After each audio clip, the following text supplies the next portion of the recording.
మూసా అలైహిస్సలాం అల్లాహ్ సుబ్హానహు వ తఆలాతో మాట్లాడేవారు.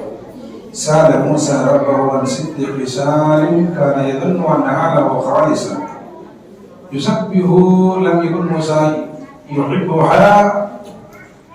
సాధారణంగా మనకి ఎవరైనా ఒక మంచి విఐపీస్ ఎక్కడో వేరే దేశంలో ఉండేవాళ్ళు, ఈ అమెరికాను ఆస్ట్రేలియా ఇప్పుడంటే సాధారణంగా అందరికీ తెలిసిందండి. ఒకప్పుడు అక్కడి నుంచి వచ్చి అనే సౌదీ మీద దగ్గర అంటే బైక్ రైసాన్ని రోడ్లు బాగుంటాయి కదా, లేకపోతే ఇట్లా డిసిప్లిన్ మనం అట్లా అడుగుతాం కదా, అక్కడ ఏంటి ఏంటి అని చెప్పేసి ఇక్కడ కూడా అడుగుతాం మనం. అబ్బో ఇప్పుడు ఎవడో మన సౌండ్ పార్టీ ఎవడు, లేకపోతే ఈ క్రికెట్ లో ఎవడు బాగా ఇప్పుడు ఎవడో పిల్లడు బాగా పడుతున్నాడు వాళ్ళు పేరు తెలుసా తెలియదు, నిజంగా చెప్పండి. మనవాళ్ళు ఇలాంటివి అన్ని పనికి మాలిన చెత్త ఇన్ఫర్మేషన్ మొత్తం మన దగ్గర ఉంటుంది. కానీ మూసా అలైహిస్సలాం వారు అల్లాహ్ సుబ్హానహు వ తఆలాతో అడిగారు, అల్లాహ్ నేను లోకంలోని అందరికంటే శ్రేష్ఠుల గురించి అడుగుతాను, వాళ్ళ గురించి నాకు చెప్పు అన్నాడు. ఏమన్నాడు ఆయన? అల్లాహ్ ఈ ప్రపంచంలో అందరికంటే తక్కువ పడు చెప్పు అన్నాడు. ఓకేనా? అందరికంటే తక్కువ పడు, తక్కువ నాలో ఉంది, మీలో ఉంది, అందరిలో ఉండదు. కానీ ఎవరిలో ఎంత ఉంది అనేది అల్లాహ్ తెలుసు. చెప్పేవాళ్ళ కంటే వినేవాళ్ళు ఎక్కువ ఉండవచ్చు. స్టేజ్ మీద కూర్చున్న కంటే స్టేజ్ ముందు కూర్చున్న కూడా ఎక్కువ ఉండొచ్చు. ఎవరికైనా ఉండొచ్చు. ఎవరిలో ఉండదు ఎవరు కూడా చెప్పలేడు. అడుగుతుంది ఎవరు? మూసా అలైహిస్సలాం. పెద్ద ప్రవక్తలో ఒక ప్రవక్త నూహ్ అలైహిస్సలాం, మూసా అలైహిస్సలాం, ఇబ్రాహీం అలైహిస్సలాం, మూసా అలైహిస్సలాం, ఈసా అలైహిస్సలాం, ముహమ్మద్ సల్లల్లాహు ఐదుగురు పెద్ద ప్రవక్తలు. అడుగుతుంది ఒక పెద్ద ప్రవక్త. ఎవరి పేరు చెబుతాడు అనుకున్నారు? కాదా మూసా అల్లది యస్కురు వలా యన్సా. మూసా లోకంలో అందరికంటే తక్కువ పరుడు ఎవడంటే ఎల్లప్పుడూ నన్ను గుర్తుంచుకుంటాడు, ఎప్పుడు కూడా నన్ను మర్చిపోడు, వాడు అందరికంటే తక్కువ పరుడు అన్నాడు. నేను మసీదు విడిచిపెట్టి బయటికి పోయేవాడు అల్లాహ్ గుర్తుండదు నీకు. అందరికంటే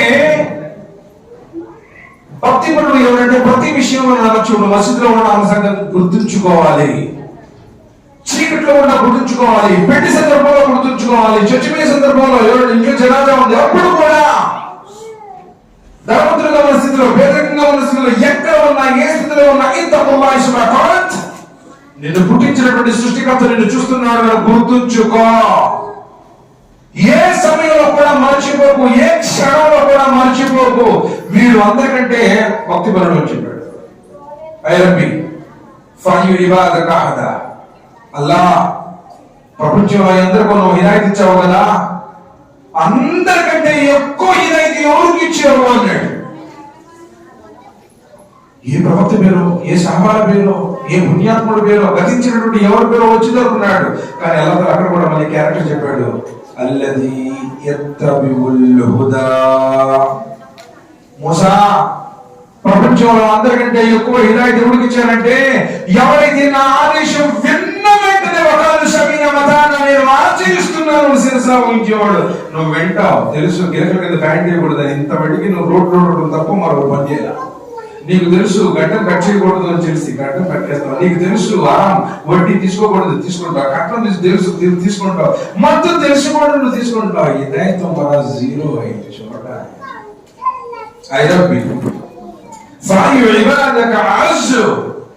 అల్లా లోకంలో అందరికంటే గౌరవనీయుడు ఎవరు అని అడిగాడు.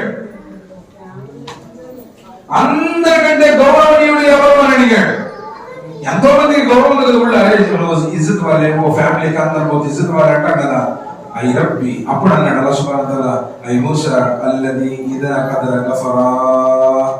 మూసా అందరికంటే నేను ఎక్కువ గౌరవం ఎవరికి ఇచ్చానంటే లోకంలో ఎవడైతే ప్రజలను క్షమిస్తాడో వాడికి నేను గౌరవం ఇచ్చాను అన్నాడు. ఏ రోజైనా నువ్వు క్షమించావా? నీ పక్క నమాజ్ చదువుతున్న వ్యక్తిని క్షమించావా? చివరికి జన్మనిచ్చిన కన్న తల్లిదండ్రులను క్షమిస్తున్నావా? వాడికి ఎక్కువ పెట్టింది, నాకు తక్కువ పెట్టింది, ఆమె అది ఇచ్చింది, నాకు ఇది లేదు. తల్లిదండ్రుల మీద కూడా నువ్వు ఏడుతున్నావంటే నువ్వు ఎవరిని క్షమిస్తావు? మూడోది అల్లాహ్ లోకంలో ఎంతో మంది న్యాయమూర్తులు ఉన్నారు కదా, అందరికంటే న్యాయం చేసినటువంటి న్యాయమూర్తి ఎవరు? జడ్జి, బెస్ట్ జడ్జి ఎవరు అడిగాడు. ఐ మూసా అల్లదీ యుహకము నఫ్సి కమా యుహకము లినఫ్సి కమా యుహకము లిన్నాసి కమా యుహకము లినఫ్సి. మూసా, అందరికంటే ఉత్తమమైనటువంటి న్యాయమూర్తి ఎవరంటే తన కోసం ఏ న్యాయం కోరుకుంటాడో అదే న్యాయం పక్కోళ్ళ కోసం కూడా కోరుకునేవాడు. నీకైతేనే ఒక రకంగా మహానుభావ, अरे पापड़ को इनको रखना पे जैसे ये लोग क्या बोलते मामले अजय नहीं जी मेरा हक जी मेरा मैंने सो चिन्नी है जी उन्हों मेरा हक जी मुझे देना हो कि ఎట్లా నీ గురించి నువ్వు అడుగుతావు న్యాయం పక్కోళ్ళ గురించి ఎప్పుడన్నా అట్లాడే కరెక్ట్ వాడు నిజమపై నీ తమ్ముడైనా పరాయుడైనా నీ కుటుంబీకుడైనా నీ కొలపడైనా పక్కోడైనా వేరేవాడు ఎవడైనా సరే న్యాయం నీకు ఎలాంటిది కోరుకుంటావు అదే న్యాయం చేసేవాడు లోకంలో న్యాయమూర్తి.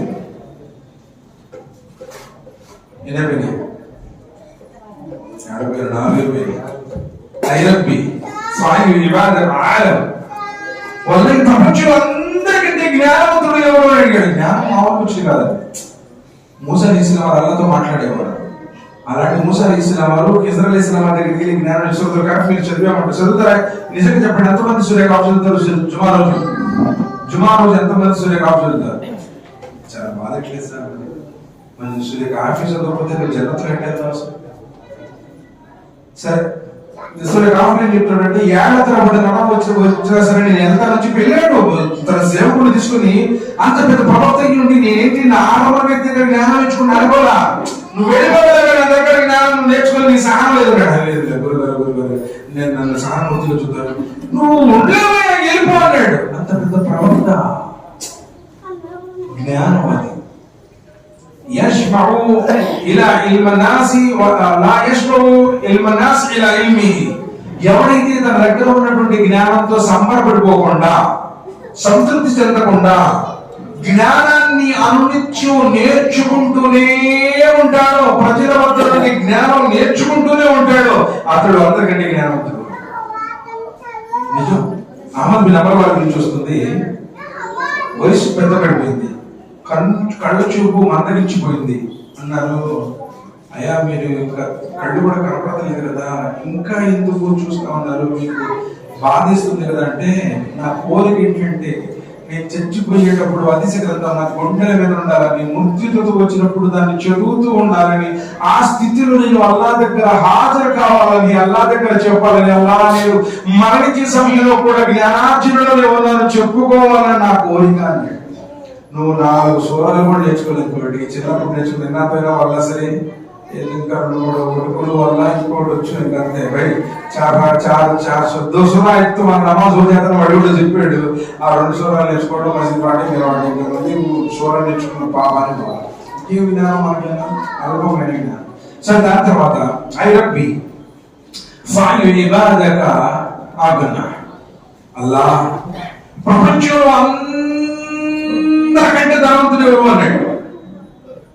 ఏ కారణం గురించో ఏ నమృదు గురించో చెప్తాడు అనుకున్నాడు. ఐ మూసా అల్లది బిమా యూత.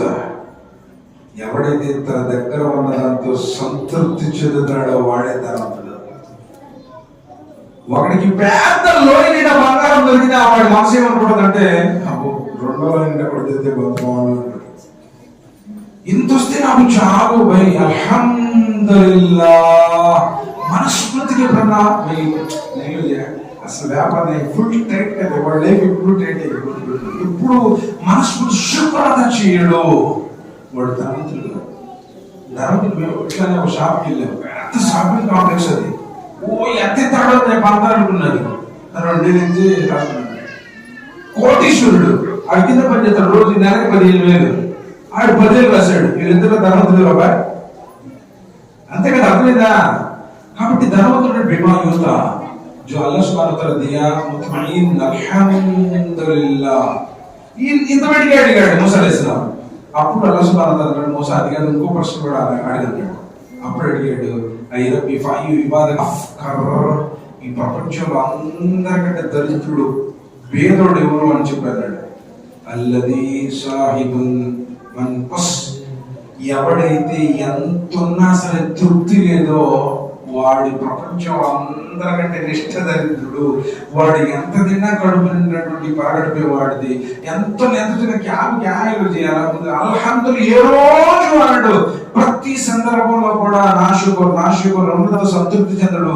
వీడు ప్రపంచంలో వాడికి పెద్ద పెద్ద కోట్లు ఉండొచ్చు, కోట్ల రూపాయలు ఉండొచ్చు, కానీ ఎప్పుడు కూడా వాడు సంతృప్తి చెందడు. వాడే అందరికంటే పేదోడు అని చెప్పి అల్లాహ్ సుబ్హానహు వ తఆలా చెప్పారు. కానీ అల్లాహ్ సుబ్హానహు వ తఆలా మూసా అలైహిస్సలాం అనే వాటికి ఉంచకుండా, ఎందుకంటే ఇది లోకానికి అవసరమైనది కాబట్టి నబీ సల్లల్లాహు అలైహి వసల్లం తెలిపారు. ఇబ్నే ఇబ్బాన్లో రాయబడి ఉంది. హజరత్ అబూ హురైరా రలియల్లాహు తాలా దీన్ని రివాయత్ చేశారు. కాబట్టి అల్లాహ్ సుబ్హానహు వ తఆలా ఏ శ్రేష్ఠుల గురించి ఆ గురించి చెప్పాడో అల్లాహ్ సుబ్హానహు వ తఆలా అలాంటి లక్షణాలు మనలో వచ్చే భాగ్యాన్ని ప్రసాదించుగాక. ఎవరైతే తృప్తి పడకుండా ప్రపంచంలో అందరికంటే భేదవాడుగా ఉన్నాడో అలాంటి దుస్థితిని చెల్లదరా మనల్ని కాపాడుగాక. కాబట్టి దీన్ని బట్టి కూడా ఇక్కడ అర్థమైంది, అల్లాహ్ మార్గంలో మనం ఇస్తే అల్లాహ్ సుబ్హానహు వ తఆలా ఇస్తాడు. సంతృప్తి అల్హమ్దులిల్లాహ్ నాకు ఇచ్చాడు, నీకు ఉన్న దాంట్లో అల్లాహ్ మార్గంలో నాకు ఇచ్చాడు. అల్లాహ్ సుబ్హానహు వ తఆలా మనందరికీ ఆచరించే భాగ్యాన్ని ప్రసాదించుగాక. ఆమీన్. అస్సలాము అలైకుం వరహ్మతుల్లాహి వబరకాతుహు.